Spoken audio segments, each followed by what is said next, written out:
Assalamualaikum warahmatullahi wabarakatuh.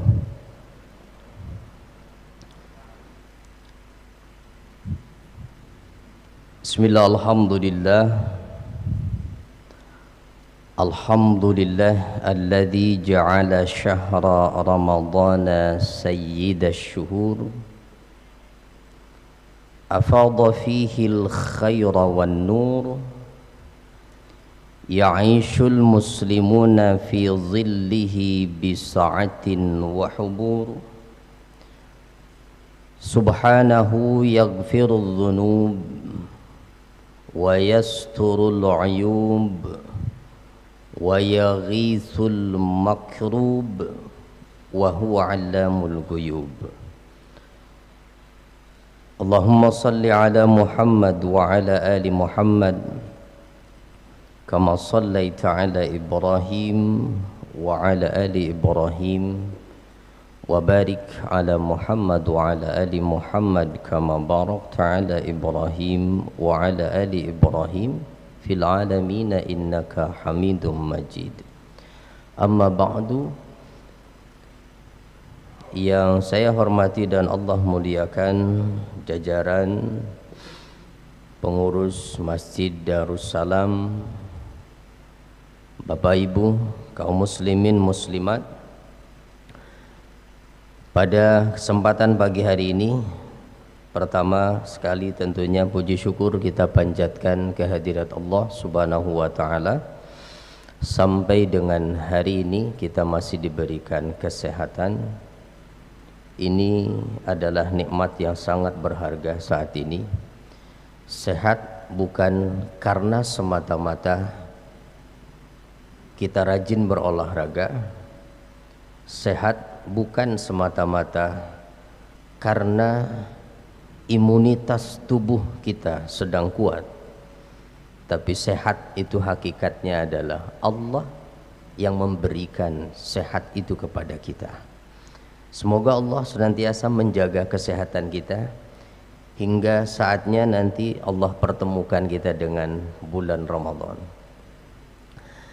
Pagi ini kita akan mencoba membahas tentang tarhib Ramadan yang secara harfiah artinya adalah menyambut datangnya Ramadan. Ya, namun lebih tepatnya barangkali yang akan kita bahas itu adalah kaifiyatu istiqbali syahri Ramadan. Tata cara menghadapi bulan Ramadan yang insya Allah hari ini kita baru memasuki tanggal 13 Sya'ban, ya. Insyaallah malam Senin ini itu sudah masuk nisfu Sya'ban. Masih ada setengah bulan ke depan persiapan kita untuk menghadapi Ramadan. Nah, apa yang harus kita lakukan? Bagaimana Rasulullah dan para sahabat memperlakukan Ramadan, menyambut datangnya Ramadan. Nah, ini yang akan kita coba bahas. Mudah-mudahan kita bisa paling tidak walaupun tidak 100% mengikuti apa yang dilakukan oleh as-salafus salih, tapi setidaknya ya kita mengikuti bagian kecil dari apa yang bisa kita lakukan. Nah, di mana bagi Rasul dan sahabat Ramadan ini memiliki kedudukan yang mulia, kedudukan yang agung, sehingga mereka menyambut datangnya Ramadan dengan sambutan secara khusus. Bahkan Nabi menyampaikan kabar gembira kepada para sahabatnya saat datangnya Ramadan dengan sabda beliau. Beliau mengatakan, "Atakum syahru Ramadan, syahrun mubarak."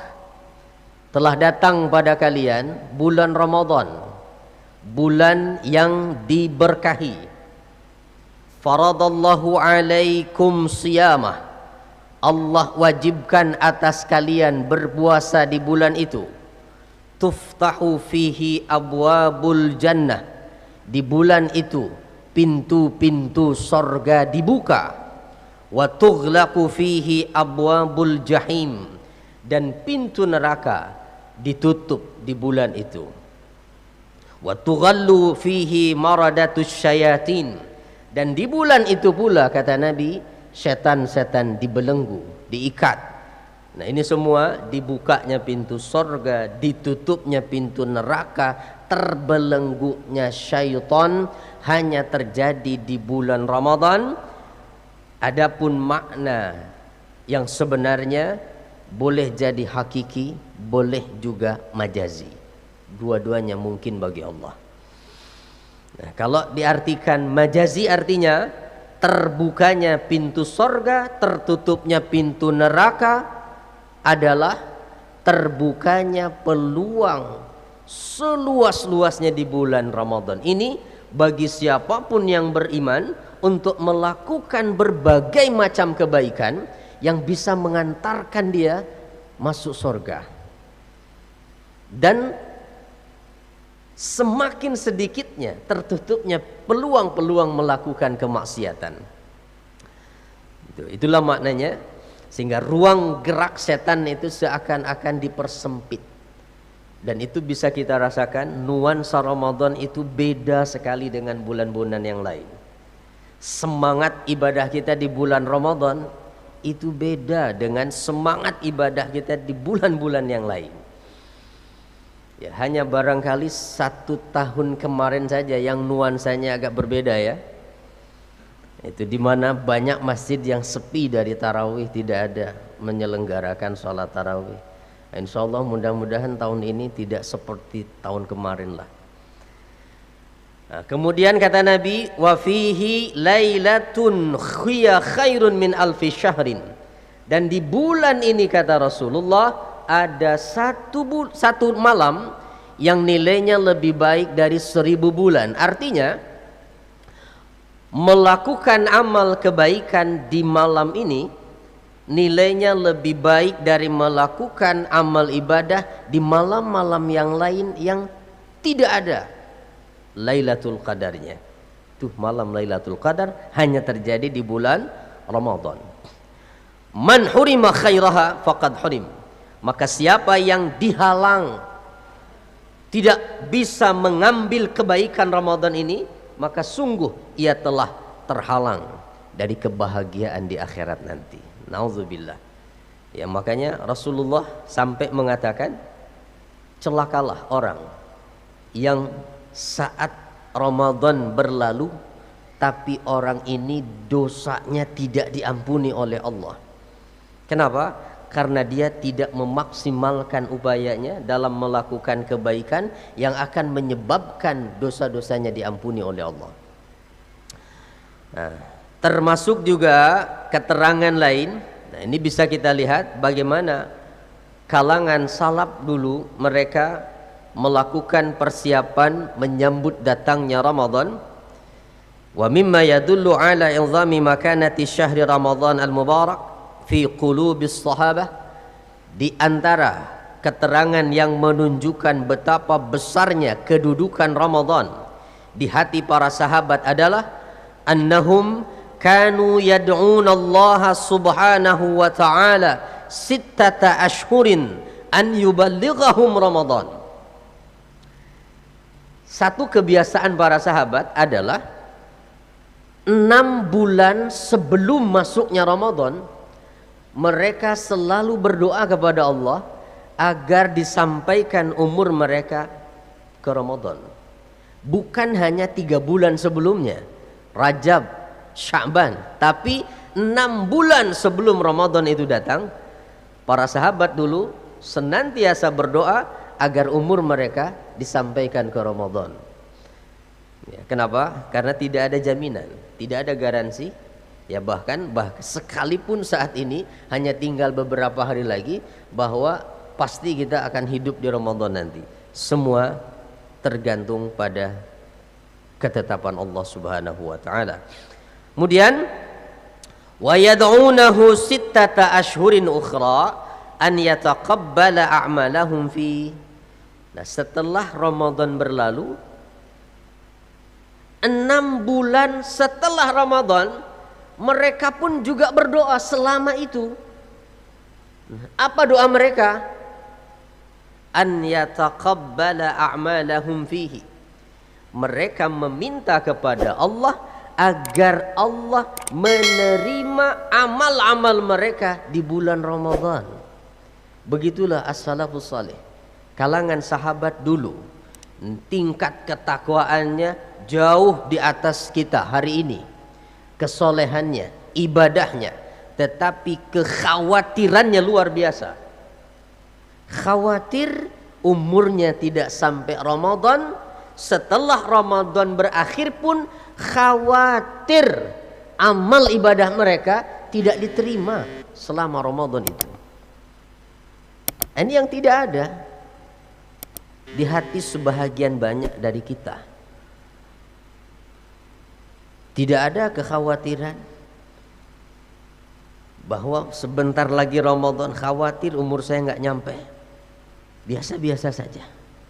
Bahkan selesai Ramadan yang ada adalah gembira karena sudah bebas dari kewajiban untuk berpuasa.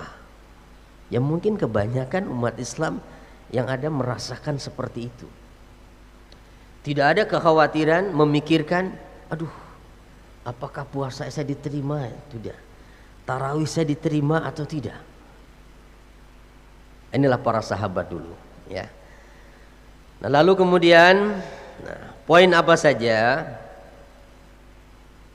yang mesti kita catat sebagai catatan para ulama di sini berkaitan dengan tarhib atau istiqbalu syahri Ramadan, menyambut datangnya Ramadan adalah yang pertama.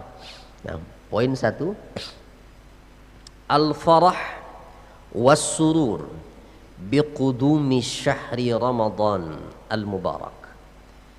Yang pertama adalah merasa senang dan gembira dengan datangnya bulan Ramadan yang diberkahi.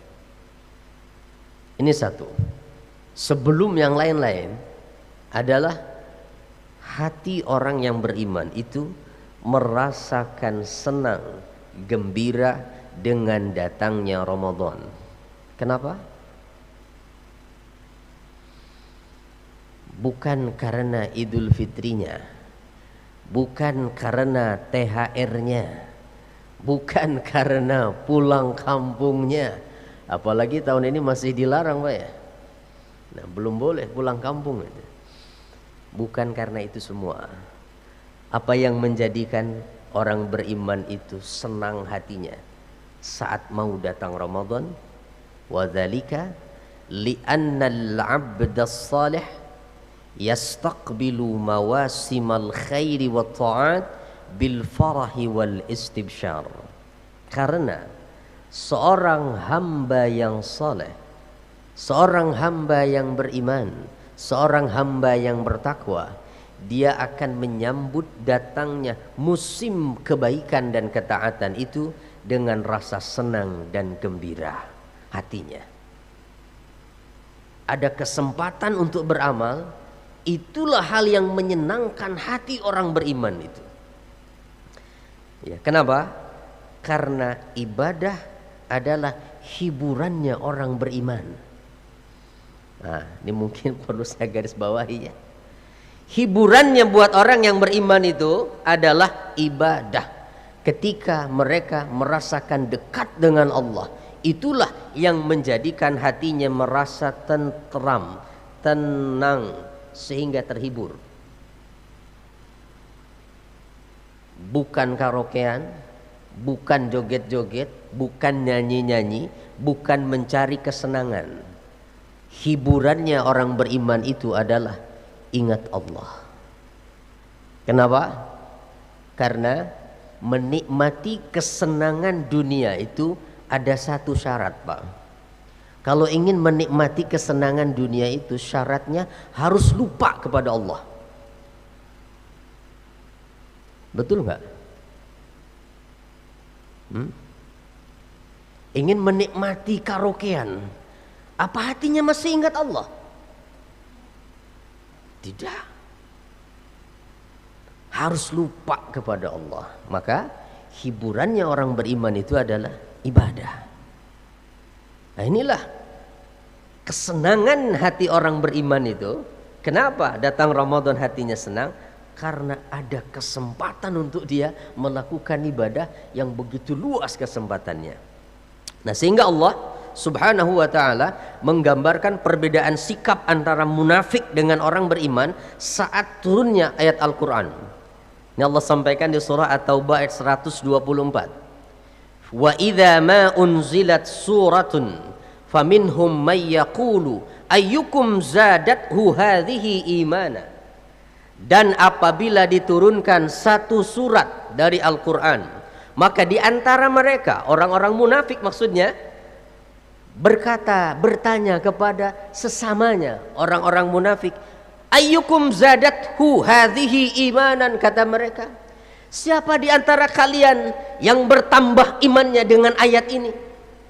Tapi kata-kata itu mereka katakan sebagai bentuk cemoohan.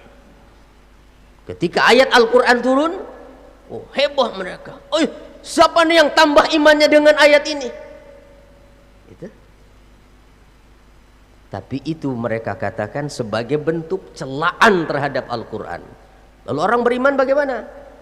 فَأَمَّا الَّذِينَ آمَنُوا فَزَادَتْهُمْ إِيمَانًا وَهُمْ يَسْتَبْشِرُونَ. Akan tetapi orang-orang yang beriman, turunnya ayat Al-Quran, turunnya satu surat dari Al-Quran, bertambah iman mereka.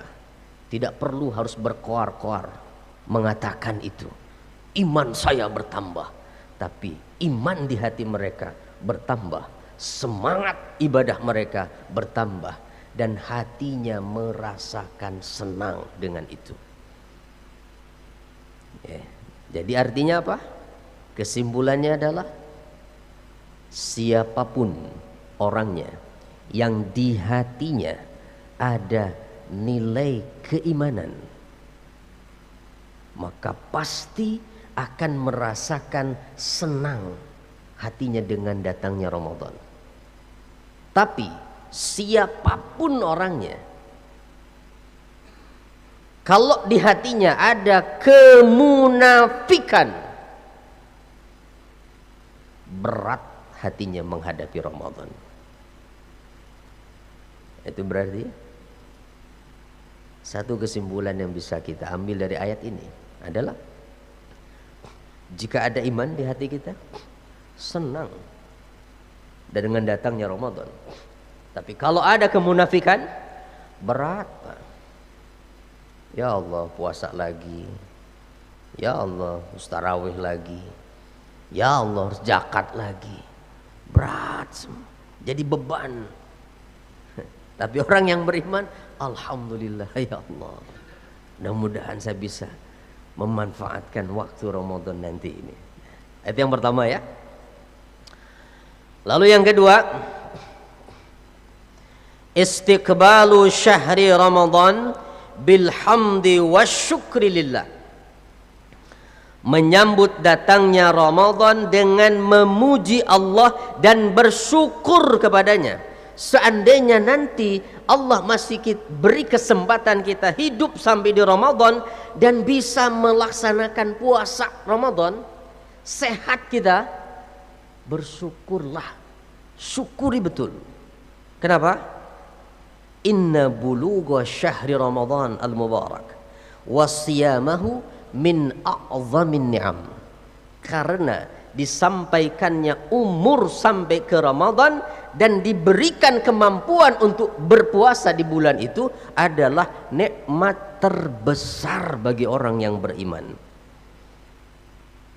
Tentu tidak ada artinya walaupun kita masih hidup ketika datang Ramadan nanti, di mana kita harus terbaring di tempat tidur dan tidak bisa melakukan puasa.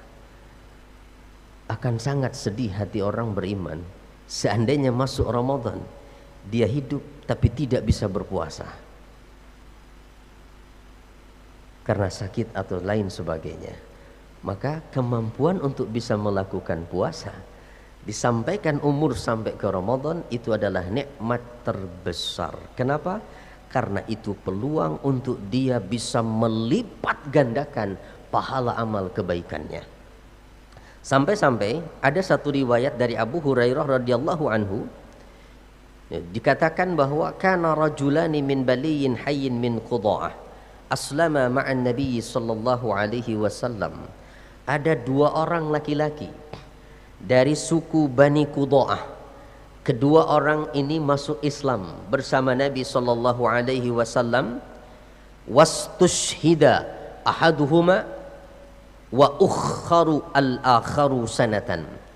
Nah, setelah masuk Islam, di antara dua orang ini salah satunya ada yang mati syahid tidak lama setelah dia masuk Islam, sedangkan temannya yang satunya selang 1 tahun berikutnya pun meninggal.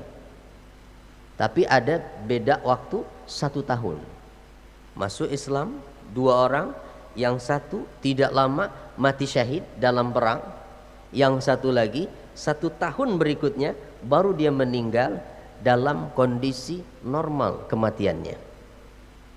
Nah, yang menarik adalah ada sahabat bernama Talhah bin Ubaidillah. Ia bercerita, fa uritu al-jannata, aku bermimpi diperlihatkan surga. Fara'aitul muakhkhara minhuma udkhila qabla syahid wa fata'ajjabtu lidzalik. Nah, kata Talha, saya kaget. Nah, apa yang bikin Talha ini kaget adalah ia melihat orang yang kematiannya ditangguhkan oleh Allah 1 tahun dari temannya yang bukan mati syahid, ternyata dimasukkan ke sorga lebih dulu daripada temannya yang mati syahid lebih dulu matinya 1 tahun sebelumnya, padahal mati syahid. Nah, maka Talhah pun menceritakan mimpinya ini. Ketika pagi hari ia bercerita kepada Rasul sallallahu alaihi wasallam, maka kemudian faqala Rasulullah sallallahu alaihi wasallam, maka Rasul pun kemudian memberikan jawaban, alaysa qad shama ba'dahu Ramadan wa shalla 6,000 rak'ah aw kadza wa kadza rak'atan salatas sanah aw salatas sunnah. Kata Nabi, oh begini. Jadi yang membedakan kenapa kok bisa lebih dulu, karena orang yang kedua ini, kata Rasul, ia punya kelebihan amal dari orang pertama. Apa itu? Dia sempat mengerjakan puasa Ramadan, bahkan melaksanakan ribuan rakaat sholat sunnah selama 1 tahun itu. Sementara kawannya baru masuk Islam, mati syahid, belum banyak amal yang lain. Itu kira-kira. Nah, jadi ini kesempatan luar biasa. Jangan sampai ya kita memasuki Ramadan ya kita mempersiapkan diri dan melakukan hal-hal yang wajar-wajar dan biasa saja seperti bulan-bulan lainnya. Jangan, ya. Nah, jadi yang pertama adalah hadirkan rasa senang hati kita dengan datangnya Ramadan. Yang kedua, kalau seandainya nanti masih hidup dan diberi kesempatan bisa beribadah, syukuri, karena itu nikmat terbesar. Lalu yang ketiga adalah ikhlasun niyah. Ikhlaskan niatnya karena Allah. Kenapa? Karena jaminan diampuni dosa yang disampaikan Nabi dalam sabdanya, siapapun yang berpuasa dijamin diampuni dosa-dosanya yang terdahulu. Itu ada catatan. Apa? Man shama imanan wahtisaban. 2 syaratnya. Rasul tidak mengatakan man shama Ramadan ghufira lahu ma taqaddama min dhanbi. Siapa saja yang berpuasa di bulan Ramadan pasti diampuni dosanya yang terdahulu. Ada syarat, Pak. Apa syaratnya? imanan wahtisaban. Dua syaratnya. Siapapun yang berpuasa di bulan Ramadan, yang puasanya itu dasarnya karena iman. Yang pertama, bukan karena tidak enak tetangganya semuanya puasa, masa saya nggak puasa, nanti dibilang kafir saya. Akhirnya terpaksalah, nggak enak saya puasa aja deh. Saya jamin kalau ada orang yang seperti itu, saat dia jauh dari tetangganya, saat dia jauh dari teman-temannya, mungkin di tengah jalan bisa mampir tuh di warung yang hanya kelihatan kaki saja itu. Ya, kenapa? Nggak ada yang tahu kok. Tapi dasarnya karena iman. Kalau puasanya karena iman, dimanapun dia berada, diketahui tetangga atau tidak akan berani untuk berbuka walaupun hanya setetes air. Bahkan di dalam rumahnya saat menyendiri sekalipun, semua air ada tersimpan di dalam kulkasnya dan halal bukan haram, tidak akan berani itu. Kenapa? Iman yang mendorong dia berpuasa itu. Dan yang kedua adalah ihtisab. Apa itu ihtisab? Dia mengharap dengan puasanya semata-mata pahala dan ridha dari Allah Subhanahu wa taala. Inilah yang dijadikan sebagai poin ketiga. Catatannya adalah ikhlaskan niatnya. Kenapa? Innamal a'malu binniyat. Karena seluruh amal perbuatan itu sangat tergantung dari niatnya. Apa yang akan kita dapat itu tergantung amal, tergantung niat, bukan hanya amal. Ya, bukan hanya amal. Makanya walaupun puasa itu adalah ibadah yang paling sulit ditembus riya. Karena puasa adalah ibadah yang paling rahasia. Kalau sholat, sedekah, apalagi haji, itu adalah amal-amal ibadah yang sangat rentan urusan hatinya.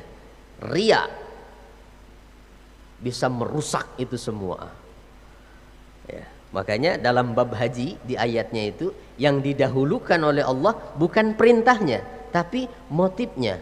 Walillahi 'alan nasi hajjul bait. Dan karena Allah wajib bagi manusia berhaji ke Baitullah. Karena Allahnya dulu yang didahulukan. Kenapa? Karena itu urusan haji niatnya sangat rentan. Betapa banyak orang yang mengerjakan haji itu ternyata ibadahnya nggak diterima oleh Allah Subhanahu wa taala. Nauzubillah, ya. Nauzubillah. Nah, kalau puasa bagaimana kita mau riya? Mau menunjukkan apa kita kepada orang bahwa kita paling berpuasa, paling hebat puasanya? Dengan jalan lemes begitu? Itu meludah terus? Nggak bisa. Maka puasa inilah ibadah yang paling rahasia, tidak ada yang tahu kecuali dia sendiri dan Allah Subhanahu wa taala.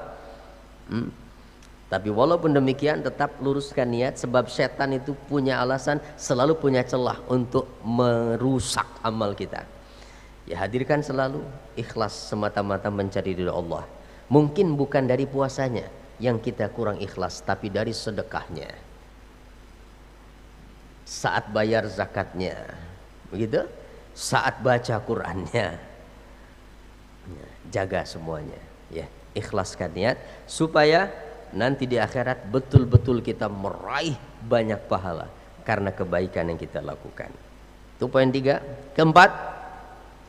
Yang keempat adalah at-taubatus shadiqah, melakukan taubat yang benar. Nah, ini sesungguhnya persiapan sejati yang harusnya kita lakukan memasuki Ramadan itu adalah tobat. Kenapa? Analoginya begini, Pak. Kalau kita mau menghiasi rumah dengan aksesoris yang indah, kita mau ganti cat rumah kita dengan cat baru yang masih mengkilap, tapi kondisi rumah itu kotor, besinya sudah berkarat, temboknya juga cat lamanya itu sudah merotol gitu, ada yang masih nempel, ada yang sudah terkelupas. Apa yang kita lakukan? Melihat kondisi rumah seperti itu, pengen terlihat rumah indah, apakah langsung kita cat, kita ganti catnya, kita tambah aksesoris saja, atau dibersihkan lebih dulu? Dibersihkan lebih dulu, ya kan? Kalau ingin menjadikan rumah itu tampak indah, maka yang dilakukan pertama kali adalah bersihkan dulu. Apalagi mau cat besi, besinya sudah karatan, kalau langsung ditimpah cat baru, nggak akan lama itu Pak, rontok lagi catnya. Artinya apa ini? Maksudnya masuk Ramadan, berbagai macam kesempatan berbuat baik yang dilatih kita untuk dibiasakan selama 1 bulan, itu adalah latihan kita untuk menghiasi diri dengan akhlakul karimah. Karena perhiasan bagi seorang mukmin itu adalah akhlak. Latihan salat berjamaah tidak terlewat, latihan bersedekah setiap hari, latihan untuk selalu menampakkan wajah yang ceria kepada orang, latihan untuk selalu membantu yang lain. Itu terus dibiasakan selama 1 bulan. Harapannya adalah agar nanti keluar dari Ramadan itu nempel menjadi kepribadian kita. Tapi ingat tadi, kalau kondisi jiwa kita kotor, banyak dosa, tanpa didahului dengan tobat, itu semua seperti tadi orang yang mencat rumahnya tanpa dibersihkan dulu, rontok lagi nanti. Cuma sebulan udah ngaji baca Qur'annya itu, cuma sebulan berjamaahnya itu, selesai Ramadan tak tampak lagi itu. Ada tidak seperti itu? Ada. Di sini insya Allah nggak ada ya. Jadi hanya 1 bulan saja tampak, paling soleh sekali. Tapi setelah itu hilang lagi. Nah, supaya tidak seperti itu, nah makanya yuk kita sama-sama sambut Ramadan. Yang harus kita lakukan adalah tobat. Kenapa? Apa alasannya? Karena nih, katanya nih Pak, perhatikan nih keterangannya. Wa fil haqiqah fa innal ma'asi wadh-dhunub tu'addu sababan li'adami taufiq ila ta'at wal ibadat. Karena pada hakikatnya berbagai macam perbuatan maksiat dan dosa itu bisa menjadi sebab tidak diberikannya taufik oleh Allah untuk melakukan ketaatan dan ibadah. Bisa menghalangi seseorang dari melakukan ibadah. Bahkan waqad yuhramul mar'u bisababiha ladzatal qurbi minallah. Bahkan karena sebab dosa itu bisa menjadikan sebab seseorang tidak mampu merasakan nikmatnya ibadah dekat dengan Allah. Puasa sama seperti yang lain dari pagi sampai maghrib, tapi tidak menikmati itu. Baca Quran, tetapi hatinya tidak menikmati bacaan Al-Qurannya. Salat tarawih, tetapi hatinya tidak menikmati itu. Terhalang hatinya untuk menikmati ibadah. Apa cirinya orang yang tidak nikmat dalam beribadah? Ibadahnya ingin untuk segera diselesaikan, ingin cepat-cepat selesai. Tapi kalau orang yang menikmati ibadah, seperti orang yang menikmati sholat, ya tidak ingin segera sholatnya itu selesai. Itulah Rasulullah SAW, para sahabat yang kita tahu sholatnya luar biasa. Sampai kakinya bengkak-bengkak Nabi itu kan, karena saking lamanya berdiri dalam sholat. Kenapa kok bisa? Karena beliau menikmati sholatnya. Nah ini akan, kata para ulama tadi, itu bisa terjadi karena sebab maksiat, dosa. Tidak bisa menikmati saat dia bermunajat, berdoa. Begitu. Doa hanya terucap sebagai bentuk hafalan yang dia hafal saja. Tidak ada yang salah dari bacaannya karena sudah hafal. Tapi kalau menikmati doa itu, bisa nangis kan kita saat berdoa memohon sesuatu kepada Allah. Bahkan tanpa harus terucap lisan itu, dengan mengangkatkan tangan saja, ya Allah. Bahkan di depan Ka'bah sekalipun, kalau masih membawa dosa dari sini, di depan Ka'bah sekalipun tidak bisa hadir hatinya itu, tidak menikmati itu, tidak merasakan haru seperti yang lain melihat Ka'bah di depan mata itu. Hatinya kosong saja. Nah, nauzubillah ya. Jadi ternyata hal itu bisa terjadi, penyebabnya adalah maksiat, dosa. Yuk ya, kita sambut Ramadan dengan kita perbanyak tobat kepada Allah. Nah, satu keterangan dikatakan kepada Imam Al-Hasan Al-Basri, ada orang yang mengatakan la nastati'u qiyamal lail. Wahai imam, kami ini kok tidak sanggup ya melakukan qiyamul lail, padahal saya ingin sekali itu bisa tahajud gitu seperti yang lain kok, tapi saya susah sekali, kami nggak bisa melakukan itu. Apa jawaban Imam Al-Hasan Al-Basri? Fayaqul, maka beliau menjawab, qayyadatka khotoya, dosa-dosamu itu yang telah mengikatmu itu, dosamu yang menjadikan kamu itu berat untuk bisa melakukan ibadah qiyamul lail itu ya. Al-Fudail bin Iyad rahimahullah mengatakan, bahkan idza kunta la tastati'u qiyamal lail wa siyaman nahar fa'lam annaka mahbusun qad qayyadatka dhunubu. Kata Fudail bin Iyad, beliau mengatakan, ketahuilah kalau kamu tidak sanggup melakukan qiyamul lail, ibadah di malam hari dan berpuasa di siang hari, maka ketahuilah berarti jiwamu itu telah terikat dan terbelenggu oleh dosa-dosamu. Insyaallah ya. Yuk kita lepaskan jiwa kita supaya bebas dia menikmati kesempatan Ramadan nanti dengan cara, yuk kita tobat yang sebenarnya. Bagaimana tobat yang sebenarnya? Jika dosanya berkaitan dengan hak Allah, ada 3 syaratnya. Pertama,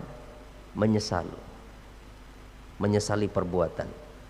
Kedua, ikhla, mencabut diri, menghentikan perbuatan itu dan menjauhi segala sarana yang bisa mendekatkan dia pada maksiat itu. Bahkan seandainya yang menjadikan sebab maksiat itu adalah kawan-kawannya, teman-temannya, dia siap untuk memutuskan hubungan dengan kawan-kawannya itu. Itulah ikhla namanya. Yang ketiga, azam, bertekad kuat tidak akan pernah mengulang kembali dosa itu. Dan jika ada kaitannya dengan hak sesama manusia, ditambah dengan syarat yang keempat adalah al-bara'ah min haqqil adami, membebaskan diri dari hak adami dengan cara jika berkaitan dengan harga diri, datang minta maaf, akui kesalahannya. Kalau berkaitan dengan barang yang pernah diambilnya, kembalikan, atau kalau sudah rusak, berikan penggantinya. Itulah caranya, insyaallah.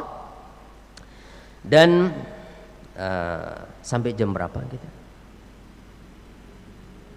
Masih? Sudah. Oke. Nah, sedikit lagi ya. Saya tambahkan sedikit saja.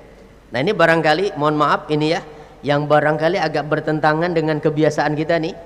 Ada berikutnya, akhlak berikutnya yang harus kita persiapkan menghadapi Ramadan adalah at-taqlilu minat ta'am. Apa tuh? Meminimalisir makanan. Jangan memanjakan diri saat Ramadan itu dengan menyiapkan aneka macam makanan yang tidak pernah dimasak di bulan lain selain Ramadan. Nah, jadi gimana? Ya biasa saja. Saat berbuka ya seperti halnya kita makan malam di hari-hari yang lain. Tidak usah diada-adakan. Itu bahkan Imam Al-Ghazali di dalam Ihya Ulumuddin itu menjadikan poin ini sebagai satu di antara syarat batin puasa itu. Syarat batin itu artinya adalah syarat yang menjadikan apakah puasanya itu pantas untuk diterima atau tidak. Jadi kalau fokusnya hanya pada memikirkan makanan apa untuk berbuka nanti, setiap harinya memikirkan itu saja, begitu, nah, itu akan mengurangi nilai puasa kita. Nah, itu at-taqlil minat ta'am. Ya, bahkan katanya Pak, jangan terlalu banyak, ya. Jangan terlalu banyak saat puasa, jangan balas dendam. Rasul pernah mengatakan kepada seorang laki-laki, kuffa jusya'aka anna, tahan sendawakmu dari kami itu.